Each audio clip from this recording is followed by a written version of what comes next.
Hello, I'm Reverend Sam, and this is the secret of glory and power. My prayer for you today is that your eyes will be open. I mean the eyes of your understanding. That you will come to understand the secret of how to make the glory of God on your life and the power God has given to you to manifest for your generation. Let me tell you this. The reason why I have this program, by the grace of God, is so that I can encourage people like you. So that from nothing we can become something. Maybe you are even comfortable right now. But if you are actually a child of God, I believe there is a higher measure of glory that God has for you. If you are actually a child of God, and you are desiring that God will glorify himself through you, it means there's an assignment that is bigger than the amount of money you have. And that is the glory I am targeting. And I pray that in the name of Jesus, you will experience that glory. The glory will manifest in the name of Jesus. The reason why we do this is, this program is all about telling stories. Stories about people who came from adversity to prosperity, who came from nothing to become great. Why? So that you and I can be encouraged that no matter how base our level may seem to be right now, there is hope for us if only we can be diligent enough to understanding the secret that those people used that make them great. For some times now, I've been talking about certain people in a book that is titled The Richest Man in Babylon. I've been telling the stories of people who came from adversity to prosperity simply by obeying and following a set of rules that helped them to move from poverty to prosperity. Maybe I need to say this quickly, that the Bible tells me in the book of Proverbs chapter 12 and verse 24, the Bible says, the hand of the diligent shall bear rule, but the slothful shall be under tribute.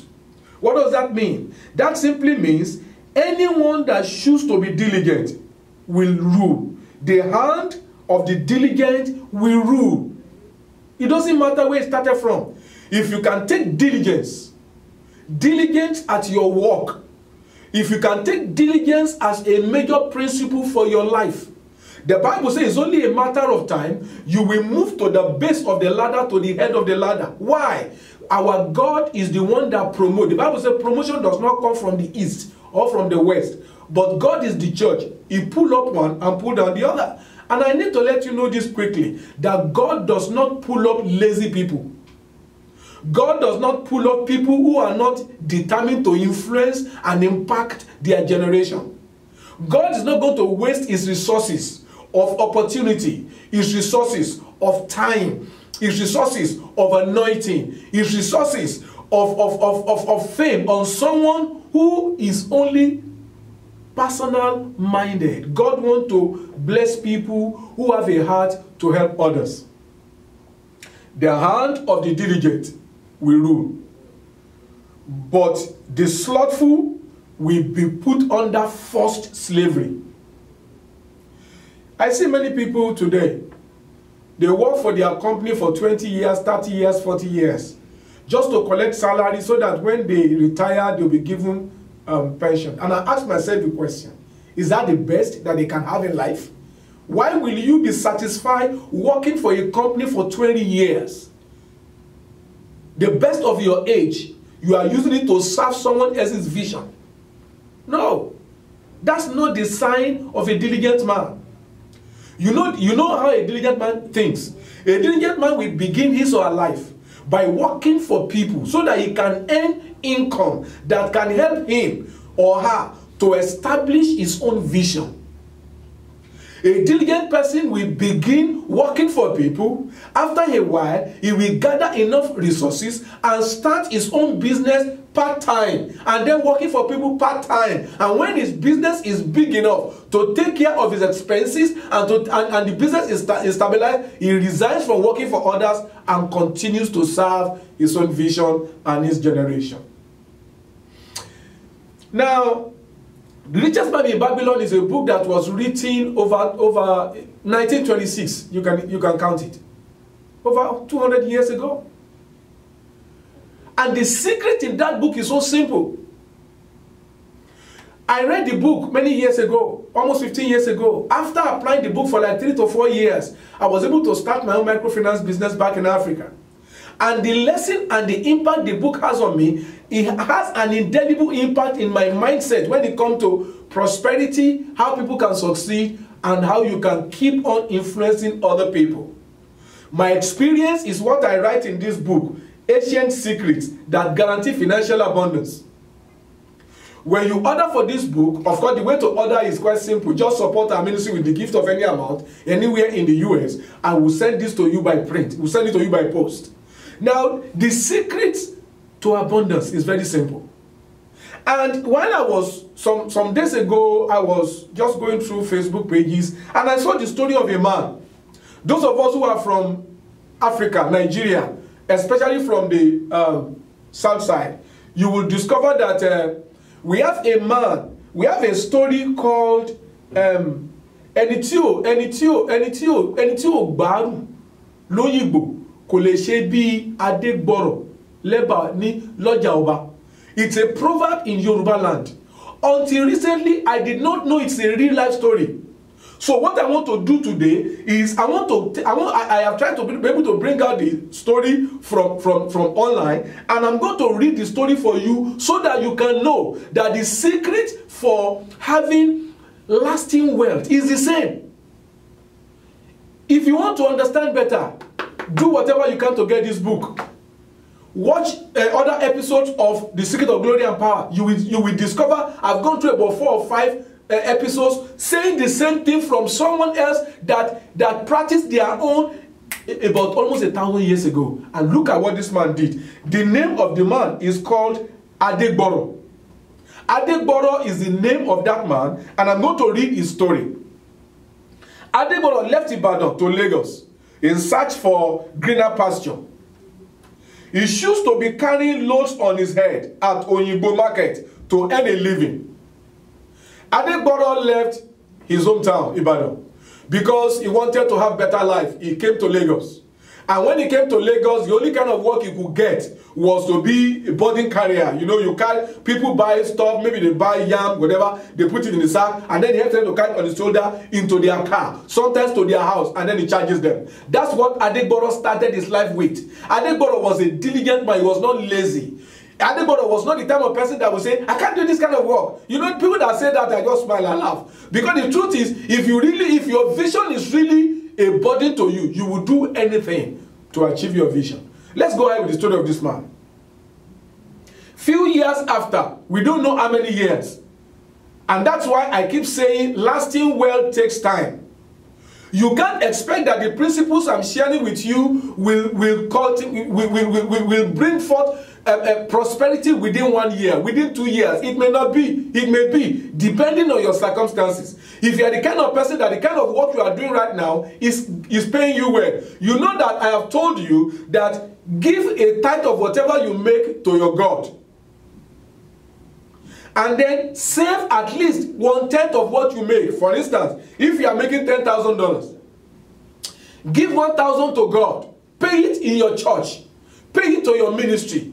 Pay it to the servant of God that God is using to support your life. As you do that, you are putting God first. And Jesus said, seek ye first the kingdom of God and his righteousness, and every other thing shall be added unto you. Apart from that, be saving 10% of your income. If you are earning 10,000, be saving 1,000 every month. In 1 year, you will have saved $12,000. If you are earning $4,000 in a month, give 1/10, which is $400, to God through your church, through your ministry, through the man of God that God is using to bless your life, and then save $400, which is 1/10 of 4,000. Put it in a savings that you are not going to touch. Make sure you make every effort to make sure that you don't spend more than 80% of your income every month. At the end of 12 months, you'll be surprised that you already have more than 1 month's salary. And when you repeat that in 2 years, you have substantial amount of money that you can use to invest in something else. This man, Adégbọrọ̀, we don't know how long he was carrying cart. He was carrying load on his shoulder. But we are told that few years after, definitely it is more than 1 year, maybe 2 years, maybe 3 years, maybe 4 years. And I'm very, very sure that Adegboro did not eat everything he's earning. That's why he could advance. That's why he could buy something that make life more comfortable. Let me read on. A few years later, he bought a car from his savings. You see what I'm talking about? Savings. Anyone that say, I don't have enough money, how am I going to save? Such a person will remain perpetually poor. Those are the people that use all their valuable life to work for other people. Of course, if you cannot save, you will use your life to work for those who can save. They will be giving you promotion. They will be increasing your salary by maybe by 1%, 10% every year. Whereas you are making for them fortune. We are told that a few years after he bought a cart from his savings.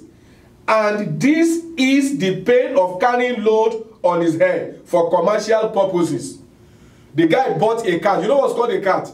Omalanke. Those of us who are from Africa. He bought a cart, and instead of carrying just one load, he can carry 2, 3, 4 loads and 5 loads in one cart, and he'll be pushing it, and he eased him. You know, number one, he eased him of the pain on his neck. Number two, he can allow him to carry more. That is the spirit of diligence. We are talking about people that are going somewhere. Now, we are told in his story that this cart also increased his income, of course, and he was able to acquire 6 more of this kind of cart, which he rented out to other people. You see, he started becoming an employer of labor.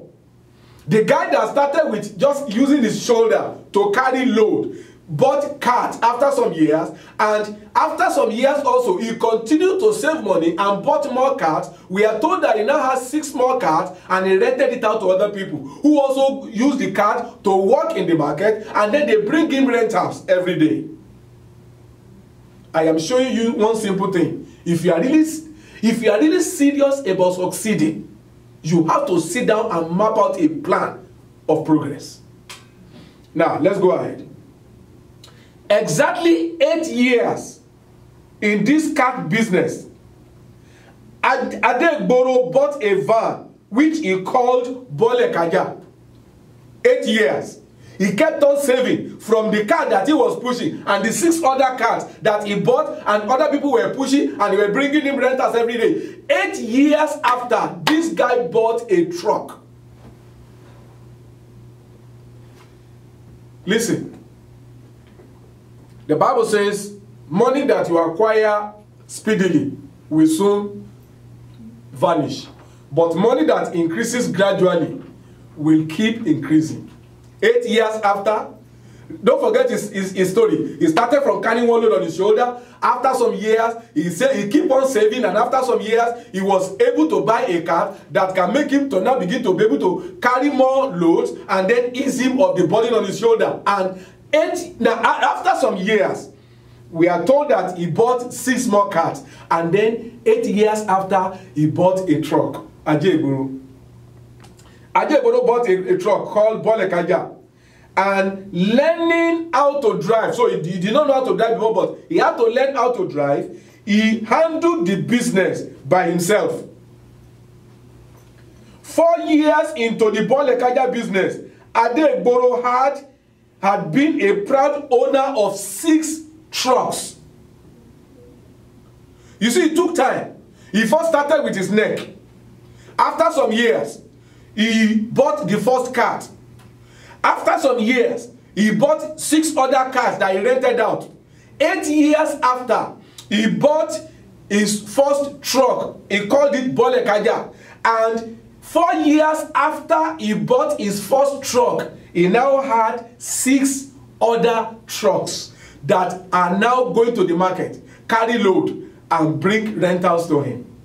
I'm talking about how to develop streams of income. I'm talking about how to gradually increase your income. I'm talking about how to become great from nothing. How not to depend on somebody else who may disappoint you, but to depend on your God and what your hand can do. Whatever skill you have is enough to make you succeed if you are ready to succeed. Somebody say, man of God, I am already old. It's not too late for you to start. It is better for you to start now than to fold your hand, keep regretting until the day you die, and then your children begin again from the foundation. God forbid. The way I went through life before I was able to have divine lifting, I don't want children to have the same. So I made every effort within my power and by the help of God to give them a platform that is better and higher than where I started from. And that's where it's supposed to be. But if you do nothing today and you keep complaining that the economy is bad, Nigeria is bad, household enemy not allow you to succeed, and yet you eat, you buy clothes, you spend your money on frivolities, you are not ready to succeed. Those who are ready to succeed, they plan. Those who are ready to succeed, they are not ashamed of labor. They are not. Those who are ready to succeed, they learn. And those who are ready to succeed, they don't expect riches to come immediately. Some days ago, we were told that somebody won 1.6 billion in their lotto business here in America. And I know many Christians say, I wish I'd be one that had that kind of money. That's stupid wishing. God will not give you that kind of money. God does not operate like that. Your wealth is meant to increase gradually. And I see many people going to buy, many Christians. When they announce already on TV, people started buying lotto, they started going to play lotto. And I just look at them and shake my head. Because the truth is, God does not bless people like that. Now, let's go ahead. Being a bona fide Ibadan son, Omo Ibadan, Adegboro built a gigantic building at Ojaoba, where the Olubadan Palace is situated, when it was time for him to place a roof over his head. Of course, the guy has tried.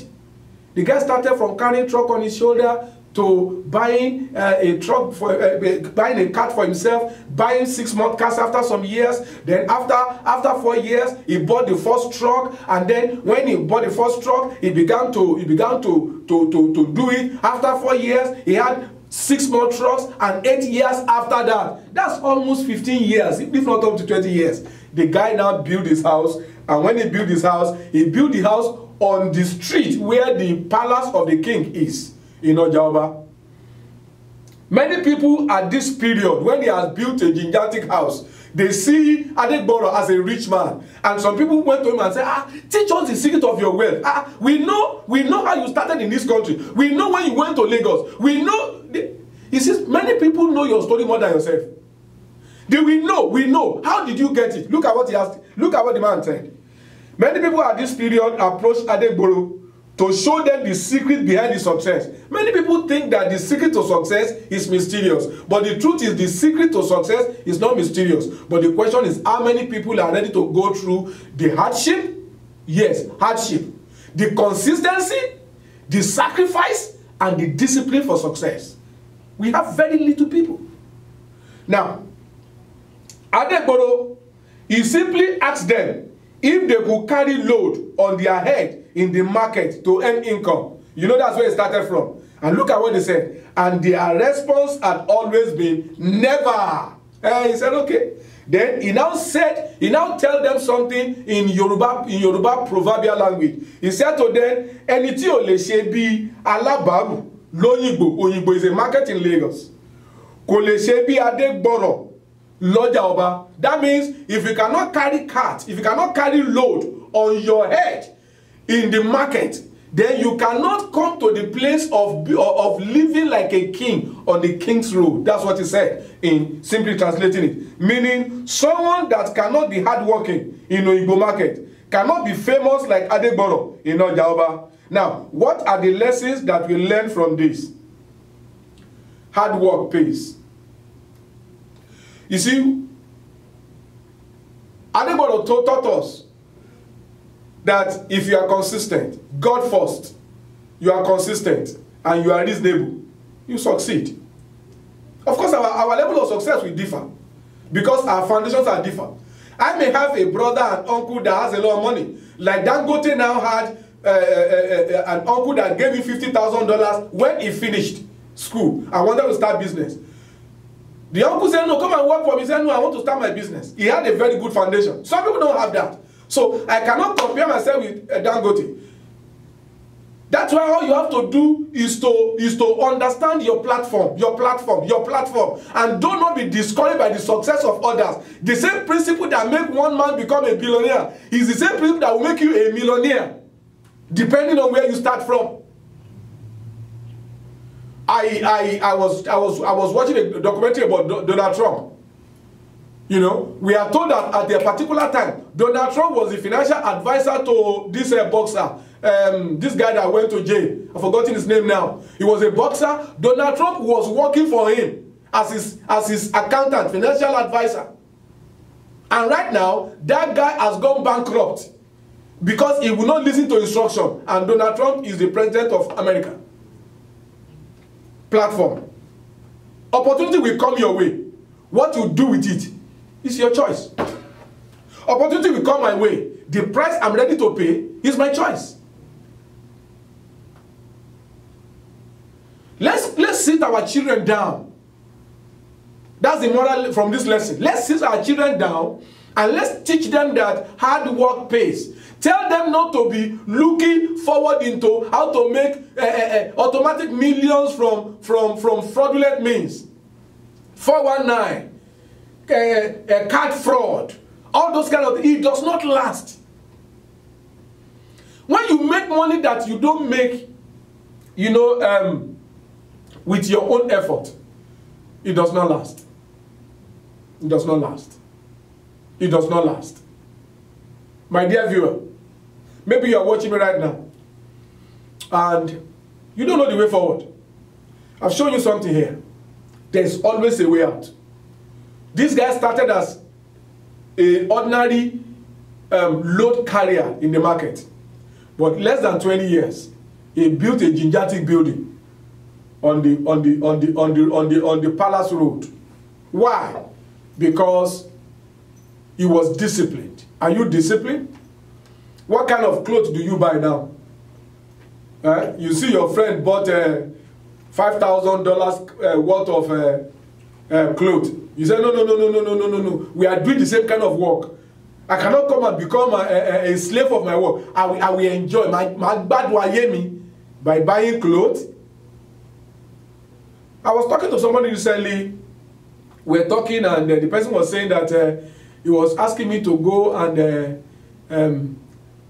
use my car to get loan from all those loan companies. I said no. I said I don't live my life like that because I needed money to pay some things. I said no. I don't. If I borrow money, if I get a loan, to me it must be a good loan. What do I mean by good loan? Robert Kiyosaki, the author of Rich Dad Poor Dad, taught us that any loan that you enter into must, number one, be able to repay itself, and apart from that, must be able to pay you something on top.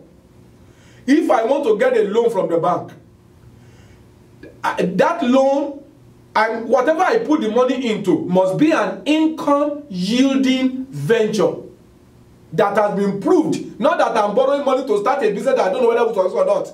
It's been proved. So when I borrow $1,000, for instance, from the bank, I put it into the business. Maybe I pay 8% every month, for instance.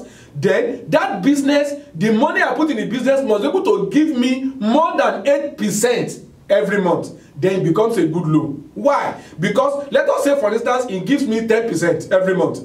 That means from the 10% I get from that loan, from that profit, from the investment every month, I can pay back 8% as interest on my loan, and I have 2% in my pocket. Then that loan is a good loan. I told that fellow, I said, that's the kind of loan I want to go into. I don't want to go into a loan that I will get because I want to make life more comfortable for me. That's not going to happen. Because I know the principle of success says that you must not live up to what you can earn. If I can earn $1,000 in a day, I must not live up to $1,000 in a day. If all I can earn is not more than $10,000 in a month, I must not live up to $10,000 in a month. I must make effort to live around 70% or 80% of my income every month. That is when I'm on the path to success. I give tithe to God and I save 10% of my income for investment into the future, for investment into the idea, for investment into my business so that I can make more profit later. How many of you can make that kind of decision? You have a glory. Maybe God has called you into ministry. The truth is, in the beginning, Yoruba has a proverb. In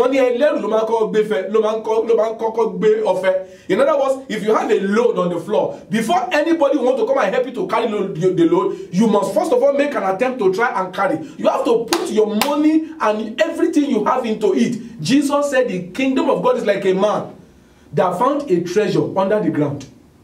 He went ahead and sold everything he has to buy that land. Why? Because he knows that once he owns the land, the treasure belongs to him. Your vision is your treasure.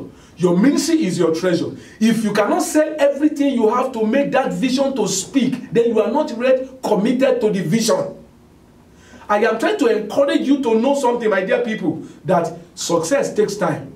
Success takes discipline. Success takes focus. So my question to you is this: are you really ready to succeed?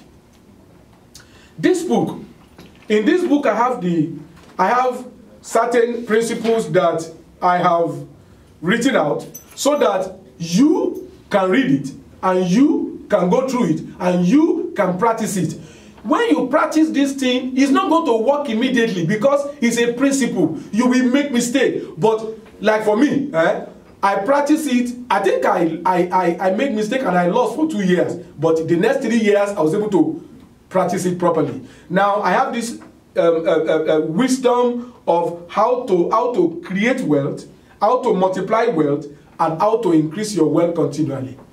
Now, for the gift of any amount you give to support our work, I'm going to send this book to you, Ancient Secrets That Guarantee Financial Abundance. Why? Because it is my pleasure, it is my joy that you succeed. Because if you succeed, it means, as a child of God, it means the kingdom of God succeed. Because I believe that when God makes you successful, you will be given to the ministry, your wife will be happy, your children will be happy, you too, even yourself will be happy, and the work of God will move forward. That is the reason why I am doing this. Because I believe everyone watching this program right now, you have a glory. And there's power that God has placed in you. That power I simply call supernatural ability to succeed.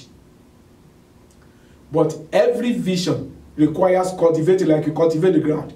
Every vision requires investment of money and time. Every vision requires investment of patience and consistency. And every vision always pays at last.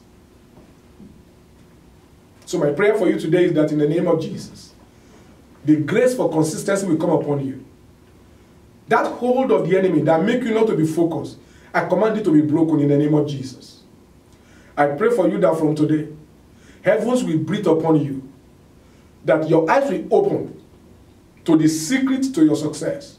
If you are still confused about what you are meant to become, the gifting that God has given to you, I pray that in the name of Jesus, the God of my calling will open the eyes of your understanding. Like Abraham's eyes was open. Like Agar's eyes was open. Like Joseph's eyes was open. Like David's eyes was open. Like Daniel's eyes was open. Like Jeremiah's eyes was open. I pray your eyes will be open to see the glory that God has given to you. And I pray that in Jesus' name, you receive grace from this day to move forward in the right direction. So that at the end of the day, you will have testimony to show. I've got to go right now, but you'll see my email, phone number, and my email ID on the screen. You can just link up with me on Facebook, send me friend request, I'll accept it, so that I can be taking advantage of a lot of prophetic utterances, messages, live streams, and information about our ministry. And I believe God that very soon I'll see you. And I'm just trusting God also that you will have very good testimony to share. But I want you to know this: no matter what you have gone through in life, it's too late to give up. If only you can put your trust in the Lord Jesus Christ and you can follow his principles, you will surely succeed. I'll see you next time. I'm Reverend Sam, your host on The Secret of Glory and Power. God bless you. Bye-bye.